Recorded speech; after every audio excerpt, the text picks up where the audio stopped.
Alright. Moving on to The Conjuring 2. Now, let me have to heels of the first one. It had big shoes to fill. And I think it's about just as good as the first one. There you go, there's your review. No, but there are some problems with it. I do have several problems with it, and it kind of downgrades a little bit. So what's the story this time? The story is this time in Enfield, England, a family is being terrorized by a spirit, which turns out ends up to be a demon. It starts out as they believe they're being haunted by the spirit. One Bill Wilkins used to live in that house. He died in a chair that sat in the corner of the living room. A chair that's still there. One of the children, Janet, she begins to have encounters with the spirit and eventually is possessed by it. Like I said, it turns out to be a demon. Meanwhile,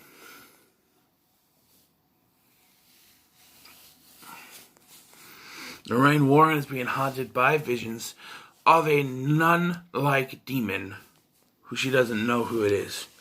The film starts off where the last one left off. They go to the Amityville house, and that's where she sees the vision of her husband's death, which is revealed to be what she saw in the first film. I didn't touch on this, but in the first review, in the first film, there was an exorcism on this guy, Maurice, something like that. But during which Maurice, the possessed guy, stared at Lorraine and she saw something that scared the hell out of her, and she couldn't say what it was. Now, it's revealed in this one that she saw her husband's death. She sees it again here at the Amityville house, and that's really, all you get from Amityville.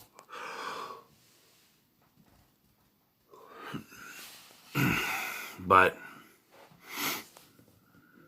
so she's in fear for her life, and even her daughter Judy is shown to have the same kind of powers, and she also sees the demon, which I won't reveal the name yet. But if you not even know, I'll just say it, Valak.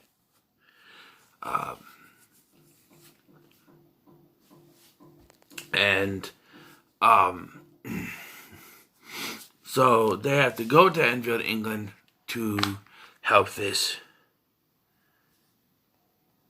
family. And it's basically, it's a mom, played by Frances O'Connor, and 5 children. There's 2 daughters, 2 boys, right? Maybe it's 4 or 5, I don't know. But Janet's the main one that needs help. Once they get there, Lorraine is unable to communicate anything. She's got nothing. And that's because the demon has, blocked her. And I kind of like that. Because in the first one, it's like Lorraine was the most powerful. She could sense everything. And now, she's getting blocked by this demon. That proves that Lorraine's not invincible when it comes to her powers. Something can stop it. Yawning! And that's really, shows that she's human, not just invincible because she has these powers. She's human. You only do so much. Now, I gotta criticize something. Because this, when they do something like this in movies like this, it bugs the hell out of me. And what it is first of all, they had this woman. I don't know what nationality she's trying to be, because she could be talking, and at one point she sounds British, but then the other part she sounds like she's from South America. So I have no idea where she's supposed to be from. I think maybe she's a Hispanic trying to pretend to be a Brit. I don't know, but it came off weird. But she's there to debunk everything. she's a cynic. She doesn't believe in anything, and she's trying to find proof that it's fake. So they put a camera in one room in the entire house, and that happens to be the room where it caught Janet throwing stuff and breaking stuff physically, not by the means of the demon/ghost. So right away she's like, oh, she's faking it. So automatically means she's faking everything. One incident where she's throwing stuff and breaking stuff means she faked everything. She even faked the mom seeing the demon, which we also saw on screen. So they're trying to make us believe that she faked it. Why show us a demonic face? The same demonic face that Peggy, the mom, saw. And then the lady has the audacity to say, "Oh, she's doing it so she can get a better home for her kids and get money and stuff." I'm like, okay, yeah, but if you want, okay, I'm talking film wise. If the film wants us to believe that this is what's happening, why did you show us clearly that one, there is stuff going on, two, that there was a demon face? Because you can show us the stuff's going on. But when you show us the demonic face that the mom sees, that's going to tell us there's something going on. So then when you have this woman have the camera and say, oh, she faked everything. No, because we saw the demonic face. If you want to kind of, I don't know if this what they're trying to do is kind of lead us away from it. But it's like it's completely backtracked anyway, because as soon as they leave, like Janet reveals that the demon made her do it so that the demon wouldn't kill her family, which I understand that. But then I just felt like the Warrens were already there. They could have, done something. It's like the first one, okay? I didn't say this in that, but I have a problem where they leave the house. Everyone leaves the house and they go to a hotel. Then, all of a sudden, the mom, possessed by Bathsheba, takes one of the children back to the house. And then she can't leave afterwards. They try to have the mom leave and it scars her face. I'm like, but she already left. They already left with her. So why is it now saying, no, she can't leave? I should have said it in the first review, I'm sorry. This one, and they're like, they're like, oh, we need to get them out of there. Didn't work the last time we tried to get them away from a demon, right? But eventually they do go back and they have this final showdown with the demon, which I like. And when Ed goes in, it's like the demon is showing Lorraine what's going to happen, because lightning strikes a tree and it shows a spike, the same spike which Ed is impaled with in her vision, telling her, if he tries to stop me, that's what's going to happen.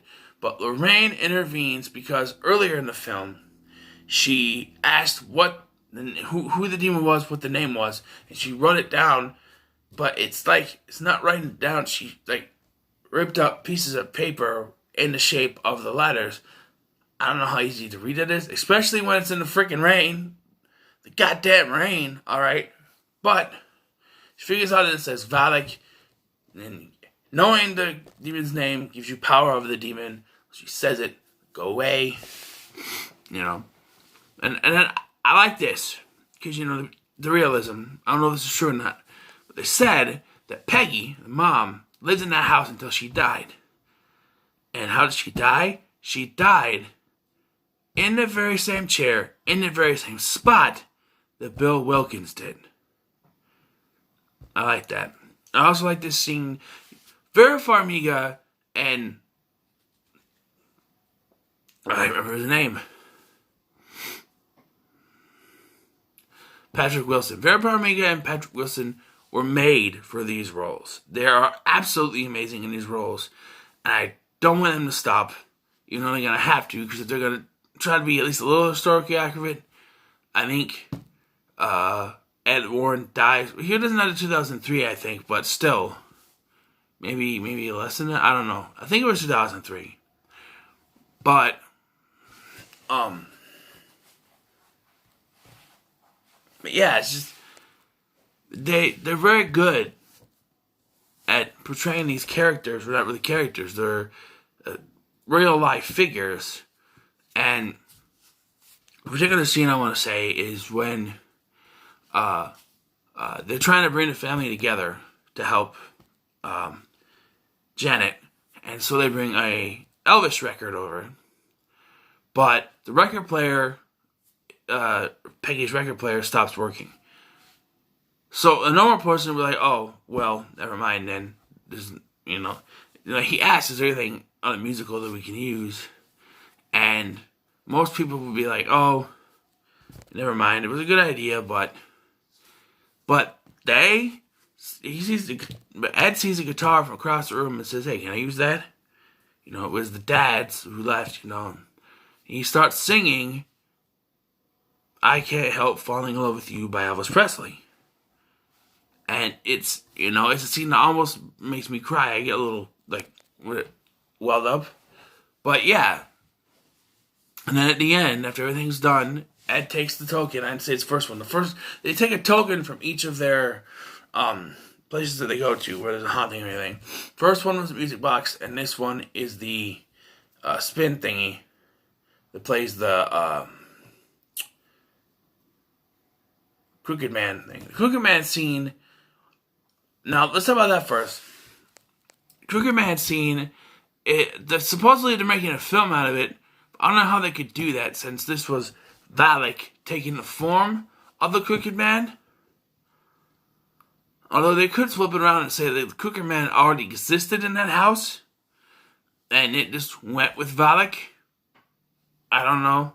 But they've been working on it for a while. And this came out in 2016.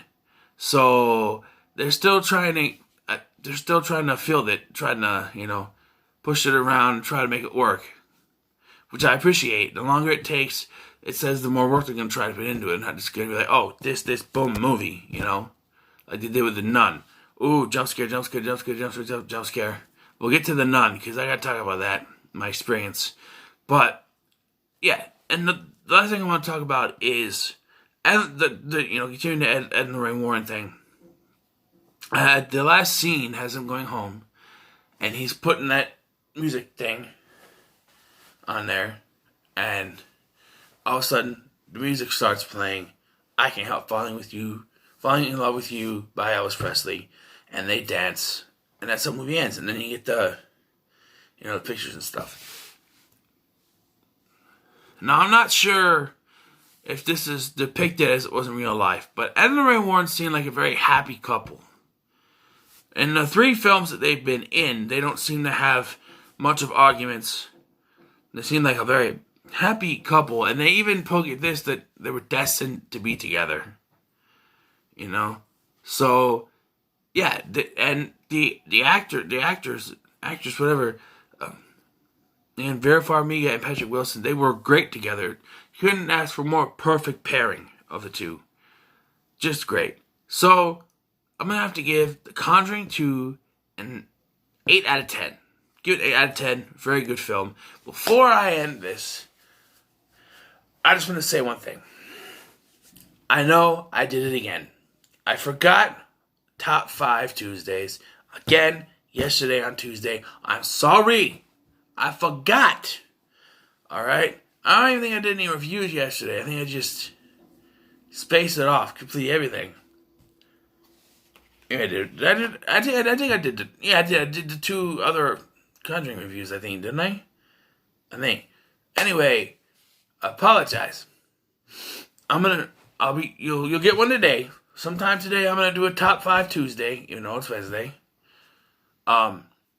This one will be different though, because for this one I don't have all the physical media for what I'm gonna be talking about. And that is top 5 favorite shows that were canceled too soon. Which means shows that I watched that I really liked that were canceled after at least 2 seasons. Any more than that, and to me, it won't count my criteria. It has to be 2 or less.